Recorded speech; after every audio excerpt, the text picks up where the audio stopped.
Mais uma vez, seja muito bem-vindo, como sempre. É muito bom estar em sua companhia. Nós estamos ao vivo, agora são 15 horas e 20 minutos pontualmente. Eu sou o Kleber Werneck e a partir de agora você acompanha comigo as notícias do Brasil e do mundo nesta edição da tarde do Redação Hit. Olha só, hoje aconteceu um dos maiores apagões cibernéticos da história. A falha atingiu todo mundo e virou notícia, aliás, a principal notícia de hoje. Inclusive, bancos aqui no Brasil também foram afetados e até a organização dos Jogos Olímpicos de Paris. Vamos acompanhar. Um enorme apagão cibernético, um dos maiores dos últimos anos, afeta as atividades de empresas em todo o planeta nesta sexta-feira. A falha, que aparentemente foi provocada pela atualização de um programa antivírus, também atingiu as operações virtuais dos Jogos Olímpicos de Paris, há uma semana da cerimônia de abertura. Em nota, a empresa americana Microsoft informou que os problemas começaram na quinta-feira e afetaram os usuários da Azure, sua plataforma na nuvem, que tem a proteção do software de cibersegurança CrowdStrike Falcon. O CEO da CrowdStrike, George Kurtz, afirmou que os clientes foram afetados por uma falha encontrada em uma atualização de conteúdo dos usuários do Windows. E ações da empresa registraram queda de 20% nas operações antes da abertura da bolsa. Há, na verdade, dois problemas acontecendo ao mesmo tempo. Um com os serviços de nuvem da Microsoft e há o problema com o CrowdStrike. E pelo que se sabe no momento, é apenas uma coincidência que ambos sejam afetados ao mesmo tempo, mas provavelmente é o problema do CrowdStrike que está causando o maior dano. A Agência Francesa de Segurança Cibernética afirmou que não há evidência que sugira que a interrupção foi provocada por um cyberataque. A falha provocou perturbações em vários aeroportos internacionais, com problemas nos sistemas de check-in, causando longas filas e cancelamento de muitos voos. O apagão cibernético também afetou hospitais nos Países Baixos, a Bolsa de Valores de Londres e a principal empresa ferroviária britânica e canais de TV ficaram fora do ar. A Nova Zelândia relatou problemas nos bancos e nos sistemas operacionais do parlamento. A dimensão global da falha levou especialistas a destacar o fato de que grande parte do mundo dependa de um único fornecedor para serviços tão diversos. Esse assunto ainda está afetando a vida de muita gente no mundo todo. E para você entender melhor o que está acontecendo, nós vamos conversar agora com um especialista. O nosso convidado é o Wally Carvalho, ele que é especialista em tecnologia. Boa tarde, Wally. Seja muito bem-vindo. É um grande prazer recebê-lo aqui no nosso jornal. Prazer, Kleber. Um prazer estar aqui também. Boa tarde para todos. E olha só, Wally, com certeza esse é um assunto muito técnico, nem todo mundo entende. E a versão para o problema é uma falha no sistema de segurança de uma empresa, a CrowdStrike. E eu peço então para você, na medida do possível, é claro, explicar para as pessoas que nos assistem de forma mais simplificada, como eu disse, o que está acontecendo, o que aconteceu. Perfeito.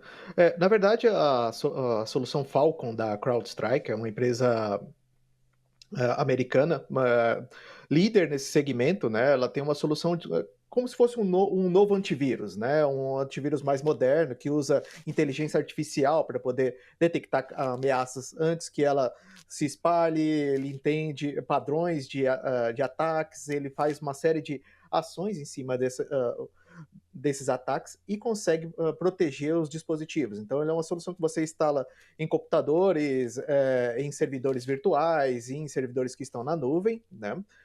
E essa solução em si, ela sofreu uma atualização, né, dessa madrugada de quinta para sexta-feira, só para equipamentos da Microsoft, né? Eles têm uma parceria muito boa com a Microsoft, equipamentos Windows. E essa atualização que eles rodaram durante a madrugada afetou esses equipamentos. Muitos deles, a maioria deles, são para empresas, grandes empresas. E ele resultou na reinicialização da máquina, e quando a máquina reiniciava, ela entrava naquela tela azul. Quando dá algum problema no computador, ele fica parado e trava nessa tela. Por isso, impactou diversos equipamentos, seja ele totem do check-in do aeroporto, seja ele o computador que vai atender ali num hospital ao primeiro atendimento, servidores que estão na nuvem, que tem alguns sistemas, podem ter sido afetados, e aí você vai usar um aplicativo que vai consultar essa informação que está nesse servidor, esse servidor está parado, então não vai funcionar. Então, não foi um problema de ataque, segundo a própria CrowdStrike, mas foi uma falha nessa atualização que reiniciou esses equipamentos e os equipamentos ficaram na tela azul. Então, por isso deu essa indisponibilidade de alguns serviços e alguns segmentos. Como ela é uma empresa muito grande, muitas empresas utilizam, afetou quase todos os equipamentos da Windows que utilizam essa solução. E olha, eu vou pegar aí o final da sua resposta para fazer a próxima pergunta. O fato de uma empresa ter um problema e isso afetar o mundo todo é um sinal de alerta? Revela também uma limitação nesse meio ou talvez até um monopólio perigoso nesse serviço que é vital, como a gente viu hoje na prática, né?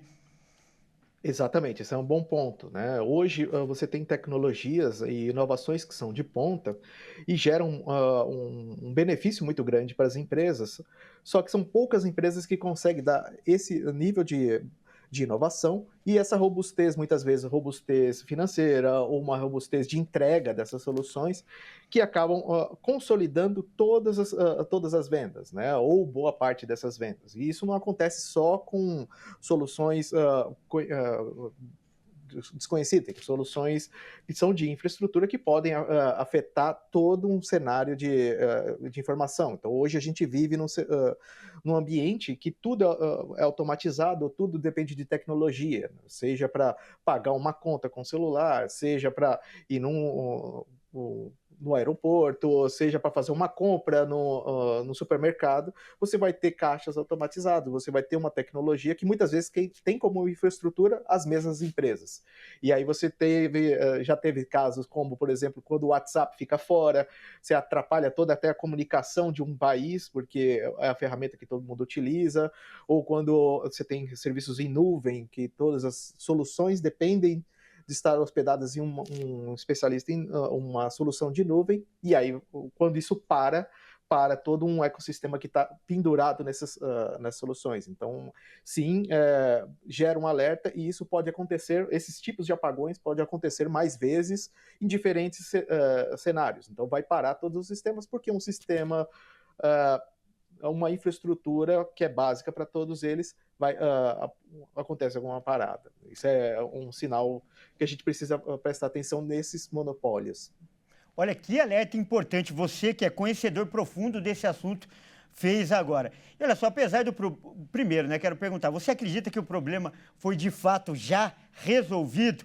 E mesmo que tenha sido resolvido, os efeitos ainda devem continuar? Os reflexos dessa pane tão grande poderão ser sentidas ainda por algum tempo?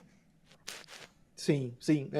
O problema parece que já foi resolvido, eles já fizeram as correções, explicaram como é que é o processo para recuperar esses equipamentos, né?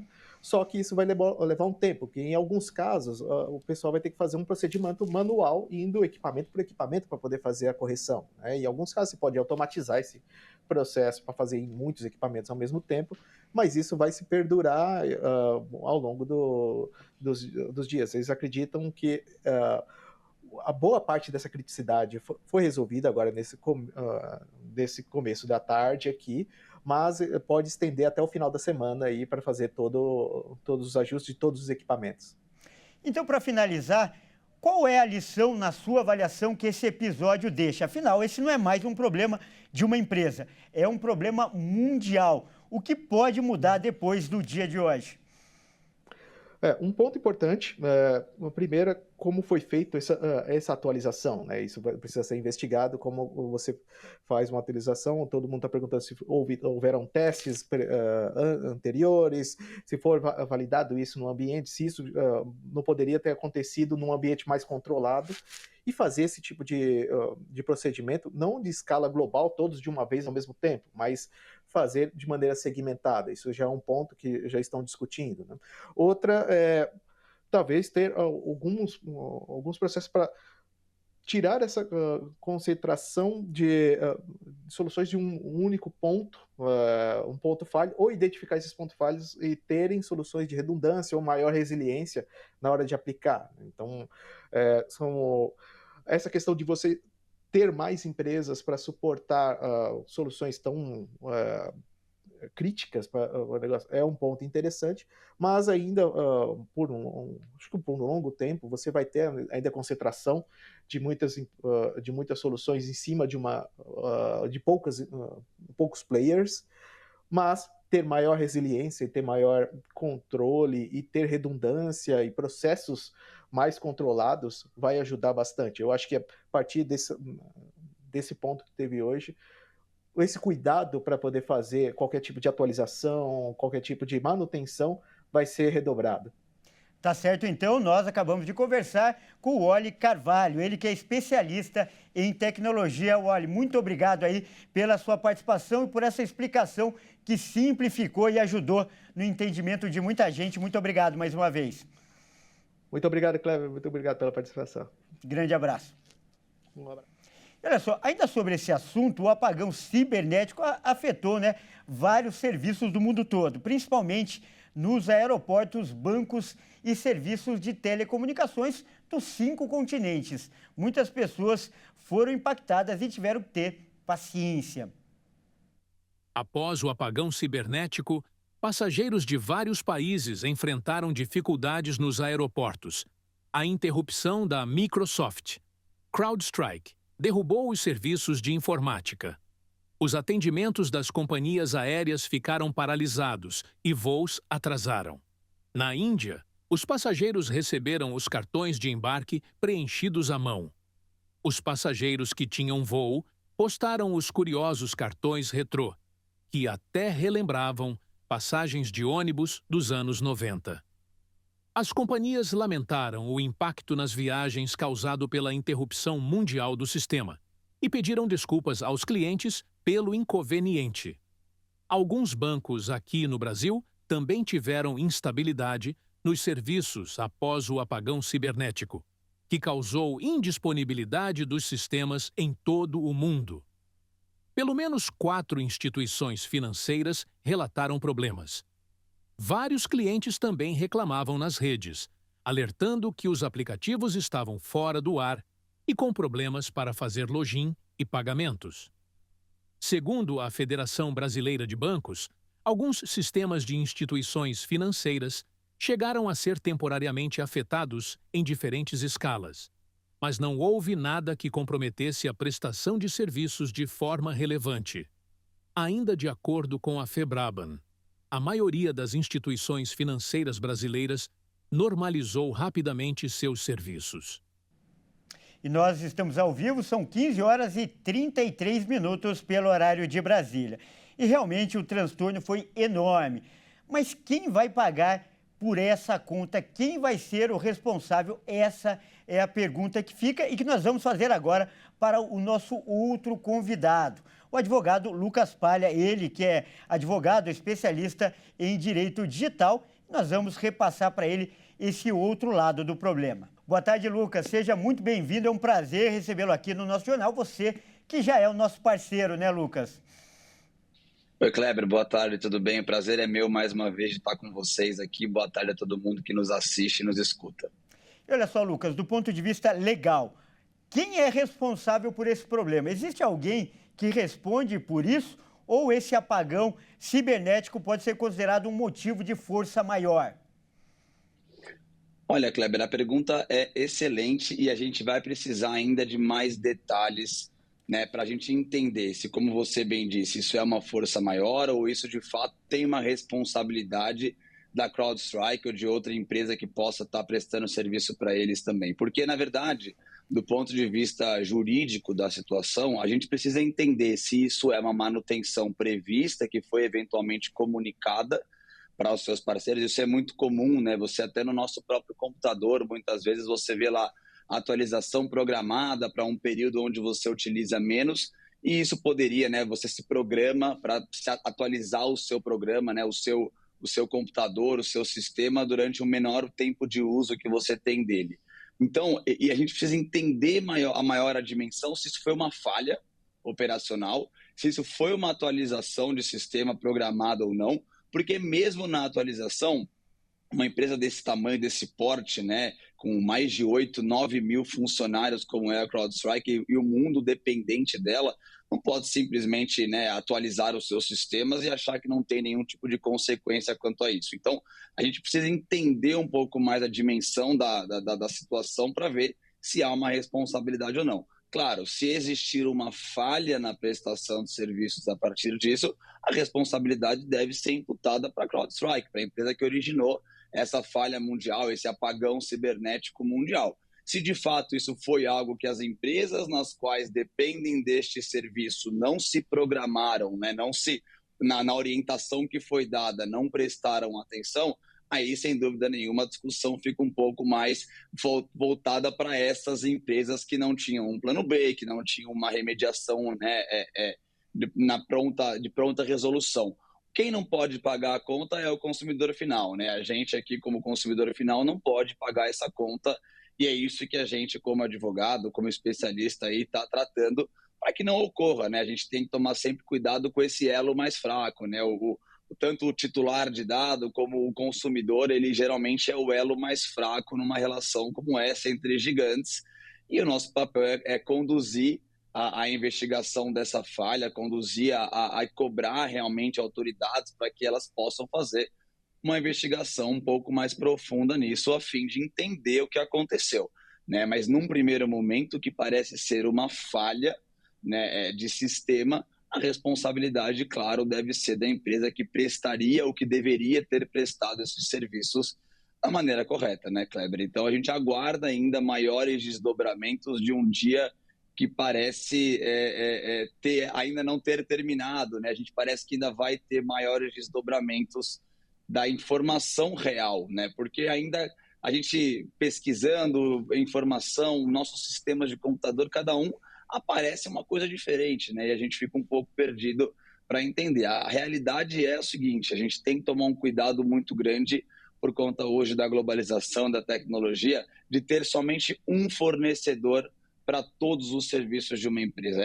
Eu acho que essa é a mensagem que fica e que a pandemia lá atrás trouxe para a gente essa visão na questão logística, né? Na questão até mesmo, né, de tecnologia. Nós não podemos depender somente de uma empresa, né? A gente não pode ser dependente de uma única empresa para prestar um serviço em larga escala como esse. A gente precisa ter planos B, a gente precisa ter planos de resposta a incidentes como esse, né? Isso é uma gestão de risco, isso faz parte da governança, inclusive, das empresas e das nações, né? De certa forma, dos países também. Nós não podemos acreditar que um país, né, como o nosso, de economia forte, grande, dependente, né, economicamente de outras questões tecnológicas, tenha que ter hoje em dia um plano de remediação e uma gestão de risco melhor.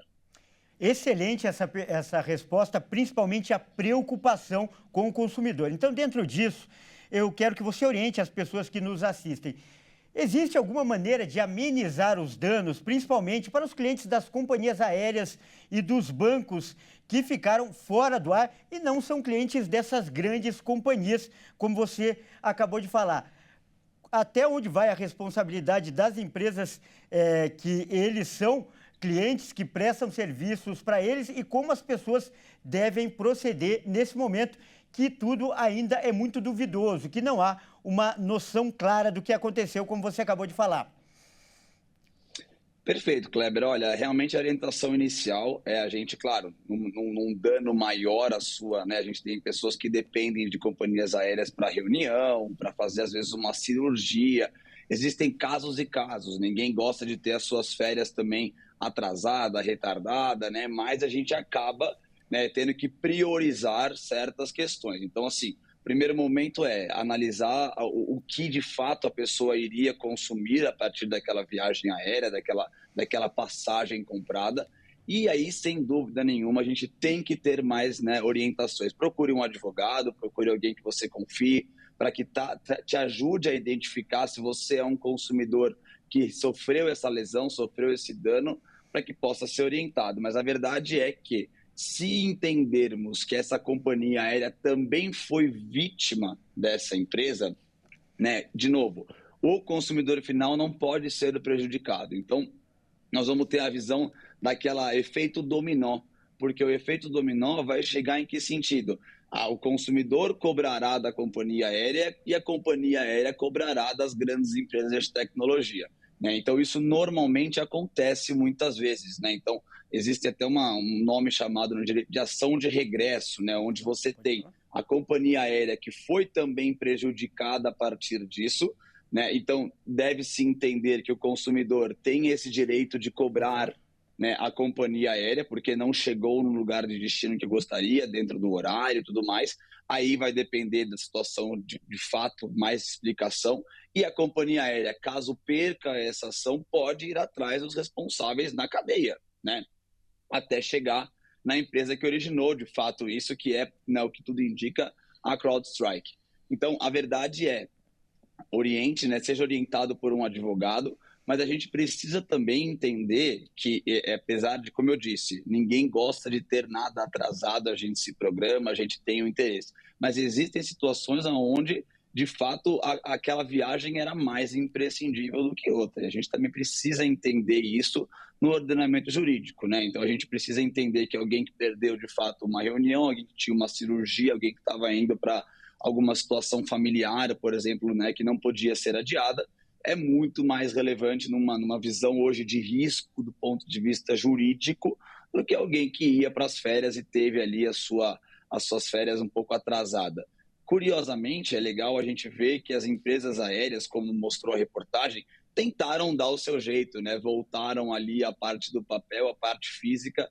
Tem muita empresa que defende, né, algumas questões de papel ainda existente. A gente tenta não ter o papel mais por inúmeras questões, mas naquele momento o controle ele tem que ser feito de alguma forma. E as empresas tiveram ali uma boa intenção de ajudar os seus passageiros, seus consumidores, a tentar, de fato, com segurança, fazer os seus voos. Porque não adianta nada a gente colocar um avião no céu, como, né, eu vi uma imagem ali assustadora de um painel se apagando com todos os aviões no ar, assim, né, em voo. E isso, de fato, traz uma preocupação até de segurança, não só cibernética, mas, de fato, de infraestrutura, né? Mas eu bato na tecla sempre, Kleber, de que a gente tem que ter uma gestão de risco melhor, uma governança melhor, de maneira geral, no mundo e nas empresas, né? A gente não pode pensar só nas próximas 24 horas, só nos próximos 12 meses. A gente precisa pensar em 5, 10, 20, 40, 50 anos para frente e entender dessa dependência, entender da visão tecnológica como um todo. Isso faz parte, né, de qualquer empresa e deve fazer parte também do Brasil, de um país, de uma nação, de uma cidade, de um estado. Nós temos que ter essa gestão de risco focada em governança a longo prazo, né, Kleber? Tá certo, então. Hoje, mais do que nunca, muito importante a sua participação. Nós acabamos de conversar com o Lucas Palha, ele que é advogado especialista em direito digital. Muito obrigado pela sua participação e por essas orientações tão valiosas e tão importantes no dia de hoje, Lucas. Obrigado, Kleber. Eu que agradeço aqui. A parceria fica sempre cada vez melhor. Obrigado, estou sempre à disposição. Grande abraço. Olha só, agora, né, aquele momento que todo mundo fica atento, afinal, é hora da gente mostrar os vídeos que viralizaram na internet nesta sexta-feira. Vamos ver, então? E olha só, eu já vou começar com um que vai chamar a atenção de muita gente e até tem um lado perigoso, mas também tem um lado engraçado. Isso porque durante uma reportagem para incentivar a adoção de um cachorro vira-lata chamado Bruno, olha só, um repórter argentino acabou sendo atacado pelo cãozinho. O cachorro já era conhecido na vizinhança como assassino. Vamos conferir? O incidente aconteceu na cidade de Lanús, na Grande Buenos Aires. No início da reportagem, o repórter Gonzalo Sorbo contava a história de Bruno, que havia sido salvo por moradores do bairro da ameaça de outros vizinhos que tentavam matá-lo pelo fato de o animal ser bravo. Por esse motivo, Bruno é conhecido na região como assassino. No momento da reportagem, o cachorro estava deitado no chão e parecia estar tranquilo. E enquanto o repórter passava a mão na cabeça do animal, ele se revoltou e tentou mordê-lo diversas vezes. O objetivo da reportagem era ajudar a encontrar um lar para Bruno. As imagens inusitadas renderam brincadeiras na internet e uma campanha para a adoção de Bruno também foi montada. É pior que agora vai ficar mais difícil para encontrar uma família para o cãozinho aí, o assassino, não é mesmo? E olha só, o Pacaembu, né, tradicional palco do futebol brasileiro, virou notícia, viralizou também nas redes sociais, mas dessa vez não foi por conta de nenhum jogo de futebol, mas porque 2 operários brigaram durante o trabalho. Olha só, vamos ver.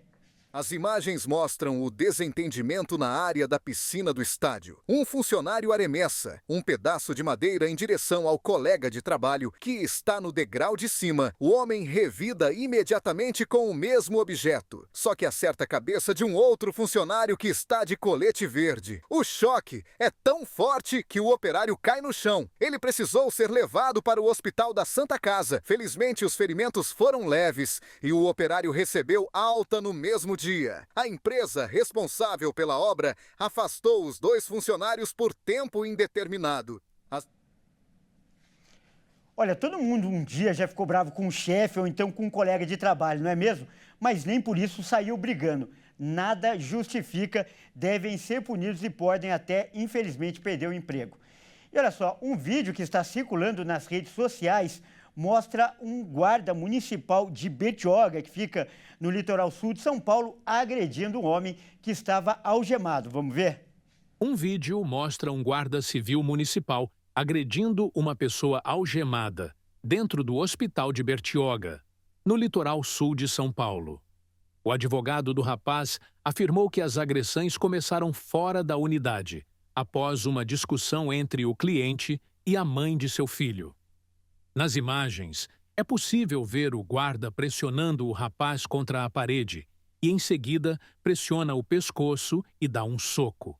Toda a ação foi filmada pelos familiares do agredido. Segundo a prefeitura, o incidente ocorreu em 10 de julho, por volta das 10h50 da noite. A companheira do rapaz foi quem acionou a Guarda Civil Municipal após uma discussão entre o ex-casal. De acordo com a prefeitura, o homem foi levado à unidade de saúde antes de ser conduzido à delegacia e posteriormente liberado. O advogado Ronaldo do Patrocínio informou que seu cliente estava na casa da mãe acompanhado do filho de 3 anos quando mãe da criança apareceu querendo levar o menino. Mas o pai se recusou a entregá-lo, resultando em uma... Só tem uma palavra para definir aí essa imagem: covardia. O homem já estava lá imobilizado, não havia necessidade desse exagero. Olha só, agora um outro vídeo mostra um homem que estava andando na beira de um rio, quando de repente ele se deparou com uma raia. Ele resolveu ali mexer, brincar com ela e acabou se dando muito mal. Vamos ver? Um homem andando na beira do rio Igarapé, localizado no estado do Maranhão, se aproxima de uma arraia e cutuca o bicho com uma vereta, e até que pisa em cima dele e leva uma ferroada. O vídeo, postado nas redes sociais, acabou viralizando. Nas imagens, o homem alerta sobre os cuidados que precisamos ter ao andar nas águas rasas de um rio, e ao se deparar com uma arraia, achou que estava morta, e foi surpreendido com a ferroada e cai no chão de dor, e acabou com o pé ferido. Você viu o pulo que o homem deu? Também não se pode brincar com animais, principalmente bichos que você não conhece. Foi o exemplo ali do repórter naquele primeiro vídeo, né? E olha só, vamos mudar de assunto agora. Vamos para o Rio de Janeiro contar a história, né, de um ladrão. Ele capota com um carro roubado e pega uma moto na sequência para fugir. A ação aconteceu em frente a uma cabine da polícia. Parecia até cena de cinema, de filme policial na Baixada Fluminense. Vamos ver? Quem vai trazer os detalhes agora é o repórter Anderson Nascimento. Com você, Olá, Anderson. Kleber. Boa tarde para você e para todos que nos acompanham. Essa sexta-feira foi marcada por uma ação curiosa, no mínimo. Um criminoso, depois que ele roubou um carro e veio pela Via Light aqui na Baixada Fluminense do Rio, o carro capotou. Naquele momento, ele saiu do carro, roubou uma moto e fugiu sentido à Zona Norte. A questão é que esse capotamento e o roubo foi em frente a uma patrulha da polícia. Segundo a PM, uma equipe do batalhão da cidade tentou abordar o homem na Via Light, sentido Pavuna. O criminoso não obedeceu a ordem e fugiu. Os policiais alertaram, então, outras unidades para a realização do cerco. Um outro motorista presenciou a fuga e conseguiu registrar o momento em que um ladrão de carros capotou com um veículo que tinha roubado. E, para fugir, roubou uma moto na frente de uma cabine da polícia. Depois disso, o criminoso fugiu sentido a Pavuna. Policiais militares, já do batalhão de Irajá, da Zona Norte, foram acionados e recuperaram a motocicleta. A polícia informou também que a cabine localizada ali no meio da Via Light, onde aconteceu o roubo da motocicleta, está num local estratégico para um policiamento ostensivo. Já o criminoso não foi capturado. Segue com você, Kleber. Obrigado, Anderson. Olha, essa é para dar inveja até em Hollywood. Bom, eu mudo de assunto agora para falar de clima, né? Aliás, vamos mudar de assunto isso, porque agora alguns moradores da cidade de São Paulo sentiram, né, tremores de terra na noite de ontem. É um susto grande e tudo foi em virtude de um terremoto que aconteceu lá no Chile. Vamos ver? Moradores de várias regiões de São Paulo relataram ter sentido um tremor de terra, às 10 para as 11 da noite desta quinta-feira. O abalo foi relatado momentos após um forte terremoto na região de Antofagasta, no Chile. Segundo o Serviço Geológico dos Estados Unidos, o abalo no país vizinho foi de 7,3 de magnitude e um segundo tremor de magnitude. 5,0 foi registrado em São Pedro do Atacama. A Defesa Civil informou que o Centro de Sismologia da USP revelou que o tremor na capital paulista tem relação direta com o terremoto no Chile, que teve 126 quilômetros de profundidade. Moradores de bairro na zona leste de São Paulo fizeram imagens que mostram o momento do tremor. Alguns prédios chegaram a ser esvaziados por causa do abalo. O Corpo de Bombeiros de São Paulo registrou ocorrências e orientou os moradores a evacuarem as edificações. Moradores de Ribeirão Preto, no interior paulista, também sentiram o tremor de terra na noite desta quinta. Segundo a Defesa Civil, não houve qualquer dano estrutural ou feridos. E olha só, vamos falar mais sobre esse assunto com o representante da Defesa Civil, o Tenente Maxwell. Boa tarde, Tenente. Seja muito bem-vindo. Grande prazer recebê-lo aqui no nosso jornal. Olá, boa tarde a todos. Um prazer falar com todos vocês. Eu queria primeiro que você explicasse para as pessoas, porque causa, claro, surpresa, né? Já que o terremoto, o epicentro, foi lá no Chile. E os reflexos chegam a São Paulo. Essa é a primeira coisa e peço também para até tranquilizar a população. Tenente, parece que caiu agora o sinal. Tenente, me ouve? Não, realmente caiu o sinal. A gente vai tentar restabelecer o sinal e daqui a pouco volta a falar com o Tenente. Olha só, então, de São Paulo a gente vai para Criciúma para falar do clima agora. Isso porque a previsão que muitos meteorologistas já estão fazendo, e a gente também noticiou isso ontem aqui, é que a temperatura deve aumentar nos próximos dias aí. Esse frio do inverno deve dar uma pausa. Por enquanto, em Santa Catarina, não é isso que está acontecendo, não. Muito pelo contrário, o inverno desse ano está sendo um dos mais rigorosos. E por isso nós vamos conversar lá com a Michele Veiga, que é a nossa repórter. Ela está lá em Criciúma e vai falar com a gente. Boa tarde, Michele. Como é que está o tempo por aí?